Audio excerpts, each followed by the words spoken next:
മുഖ്യമന്ത്രിയുടെ പ്രസംഗത്തിനിടയിൽ ശരണം വിളി. മുഖ്യമന്ത്രിയുടെ പ്രസംഗത്തിനിടയിൽ സദസ്സിൽ നിന്നാണ് ശരണം വിളി ഉയർന്നത്. തുടർന്ന് യോഗം അലങ്കോലപ്പെടുത്തരുതെന്ന് മുഖ്യമന്ത്രി ആവശ്യപ്പെടുകയായിരുന്നു. വെറുതെ ശബ്ദമുണ്ടാക്കാൻ കുറെ ആളുകൾ വന്നിരിക്കുകയാണെന്ന് മുഖ്യമന്ത്രി പറഞ്ഞു. കൊല്ലം ബൈപ്പാസ് ഉദ്ഘാടന ചടങ്ങിൽ അധ്യക്ഷ പ്രസംഗത്തിനായാണ് മുഖ്യമന്ത്രി പിണറായി വിജയൻ വേദിയിലെത്തിയത്. പ്രധാനമന്ത്രിയെ ഹാർദവമായി സ്വാഗതം ചെയ്തുകൊണ്ടാണ് പിണറായി സംസാരിച്ചത്. അതിനിടയിലാണ് സദസ്സിൽ നിന്ന് വലിയ തോതിലുള്ള മുദ്രാവാക്യം വിളികളും മറ്റും ഉയർന്നത്.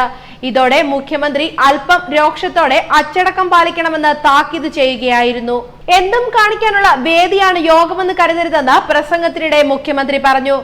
ഗെയിൽ പൈപ്പ് ലൈൻ പ്രധാനമന്ത്രിക്ക് നൽകിയ വാക്ക് പാലിച്ചു.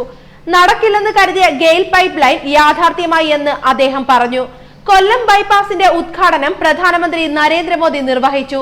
മുഖ്യമന്ത്രി പിണറായി വിജയൻ ചടങ്ങിൽ അധ്യക്ഷത വഹിച്ചു. അധ്യക്ഷ പ്രസംഗത്തിനിടെ മുഖ്യമന്ത്രിക്കെതിരെ ചിലർ ശരണം വിളിച്ച് പ്രതിഷേധിച്ചു. ഗവർണർ ജസ്റ്റിസ് പി സദാശിവം, മന്ത്രി ജി സുധാകരൻ എന്നിവരും പങ്കെടുക്കുന്നുണ്ട്. വൈകിട്ട് 4-ന് തിരുവനന്തപുരത്ത് വ്യോമസേന ടെക്നിക്കൽ ഏരിയയിൽ വിമാനമിറങ്ങിയ അദ്ദേഹം ഹെലികോപ്റ്ററിലാണ് കൊല്ലത്തെത്തിയത്. മേവറം മുതൽ കാവനാട് ആൽത്തറമൂട് വരെ 13.14 കിലോമീറ്റർ ദൂരമാണ് ബൈപ്പാസ്.